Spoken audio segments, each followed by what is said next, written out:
Alright. Here it is. Yes, are you ready? I guess I am. Oh! Oh! Alright. Will you do the countdown, please? I will do the countdown. Don't forget to press start, eh? No. Alright, great. 3, 2, 1. Hello there, and welcome to a new HD commentary. Today we are doing a Starcraft 2 commentary once again. It has been a while, but yeah, we are doing a new Starcraft 2 commentary now. And in the top left corner we have Dimaga. It is a famous Zerg player. Thomas will talk about him soon. And in the bottom right corner we have Tarson. And me, I don't know Tarson, but maybe you do. I have no idea. But apparently he's a really good Terran player. So we will see about that. And Thomas, tell me something about Dimaga. Well, of course, Dimaga is a very famous Zerg player. I think most of you know him for being a good Zerg player. He's competing in tournaments. He's winning tournaments actually. I believe he lives in, I thought, Europe, but I can be wrong about that. And he's there in Europe. He's just winning tournament after tournament. Personally, I had the pleasure to play against him once. It was I was competing in a tournament. I was not that good, but we were a match together, and I lost big time. I had no chance as a Terran. But I hope Tarson will do better. Tarson is a 3200 plus diamond player. That's pretty high. And he's just opening a pretty standard right now. 14 gas, 14 racks, or 13 racks, excuse me. Bob, shall we talk about the map for a second? Yeah, you can do that. You have done some researching, so... Yeah, well, the researching is actually that I know the map name, but I played this map several times. I think it's a pretty nice Zerg versus Terran map. I think it's pretty balanced. The main thing about the map is that it's almost impossible to grab a third expansion. That is so hard. Your natural is very easy to grab. That is almost too easy to grab. But your third expansion is not easy to grab, because if you look at the map, where can you expand for your third? In the middle you have 4 entryways to your third. Left you're far away from your main, so you need to divide your army. That's never a good thing. So that's pretty interesting about the map, how hard it is to get a third expo. What else to say about the map? Well, you have those destructible rocks by your natural expansion. Most people tend to place a supply depot or a pylon for Protoss, or a Zerg almost always place an overlord right there to see if they're getting destroyed, and stuff like that. And what's happening? Well, the Zerg player went for a 16 hatch and a 16 spawning pool, so that's a new thing for me. Usually they're going for a 14 hatch, 14 pool, but yeah, now they're going for a 16 hatch. So yeah, it's great because the Terran player only has 1 marine, I think, or 3 already. 3 already. Yeah, and they're already moving out 4 now. Terran also has factory. He might be going for Destiny Cloud. This build is means 1-1-1. And I think he's going to do that. He's opening barrack, factory, starport. So we might be seeing some very interesting play from Tarson right here. What's going to happen? Oh, if that Zergling gets into the base. No, Zergling, don't run into the base. Don't do that, Zergling. You screw up Tarson. 9 HP, no, you will not be able to get in the base. But Bob, if I don't think Dimaga actually is getting prepared for this. I mean, like, he is getting a queen, a second queen. Oh no, a third queen actually. So it might be so that I think it's early bench that comes out. Might not even do as much damage as he wants to, because there are already two queens over there. And he actually created a Hellion, Tarson.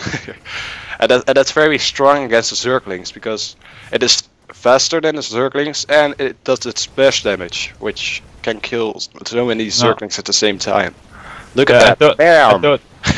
I totally agree about that, but I think the main problem for Tarson right now is that Dimaga has those 3 queens, and those are pretty darn good against Hellions and against Marines. Well, they're pretty slow, but oh, Transfuse, nice Transfuse. Nice. More And there Zerg are the coming out. reinforcements. Oh yeah. Ooh, He has to go back now. yeah. Go This with will your be- alien. Okay. That heavy micro right there. But what I really liked about the attack is the way Tarson microed. He was just playing pretty smart right there, not sacrificing his units for nothing. You're retreating attack. So I really like that. Zerg now getting up his layer actually at his natural expansion. Yeah. Well, that's kind of interesting to me. I mean, like, most people tend to get their layer on their main, but Dimaga, I think he's actually trying to fool the Terran player Yeah. by getting it in the natural expansion, so that the Terran thinks, oh, he's still at how's it called, hatchery tech? Is that a word? Yeah. Just make it the word. Well, he might be. Yeah, I really like this play by Dimaga, by the way. I mean, like, since that the Terran tried to go for the early Banshee, but he cancelled it right now, so he didn't go for the early Banshee. Well, he has one Banshee out. Yeah, that's it. Yeah. So I think the Terran thinks right now, alright, he doesn't even have layer. Well, if I research Cloak, a lot of lesser players would research Cloak right away. I can do a lot of damage because the Zerg player doesn't even have layer technology. But no, says Dimaga. He says, like, I already have my layer technology. Party at my house. And a Spire coming up for the Zerg Yeah, player, I see Dimaga. it. So, what is it? Mutanist, probably. Yeah, of course. Every Zerg player goes for the Mutas. Yeah, well, it's kind of true. I mean, like, I played a few 1v1 matches today. Few against a Zerg. I'm a Terran player, and I had not even one match where the Zerg wasn't going Muta. Yeah, Every this Zerg- is a Muta Baneling actually. He's, Yeah, Muta Bailing. Bailing very match. strong. And I mostly survived the first Muta harassment and the Bailings. That's not a big problem to me, but the part after that is the problem. I mean, like, when they're getting their hive technology up and when they're getting Brute Lord, Roach or something like that. It's a very strong combination. And look at that, Bob. Bailing nest. Muta Bailing. Yeah, I told you. How surprising that is. Let's take a look at the army tab, Bob. Actually, Tarson is ahead. Oh, not anymore. No. He was ahead, but then Zerg said no, and he made some Zerglings and some Queeners, and I believe some Mutas or something. Yeah. Ooh, look at that, Bob. How many Mutas are coming out? 2, 4, 6, 8, 10 Mutas coming out right now, and they are all ready at the, or not even at the Terran main, but very close to the Terran main. Does the Terran have missile turrets right now? No, the Terran doesn't even have missile turrets. He has the eBay, but no turrets right now. I think those Mutas can do a lot of damage. Yeah, they can certainly go for the mineral line and kill really much SCVs actually. Yeah. Utah harass for the win. Oh, he's not What? going for that. He's actually going for the army. No, he's retreating. Yeah. Yeah, I think that's a wise decision to retreat.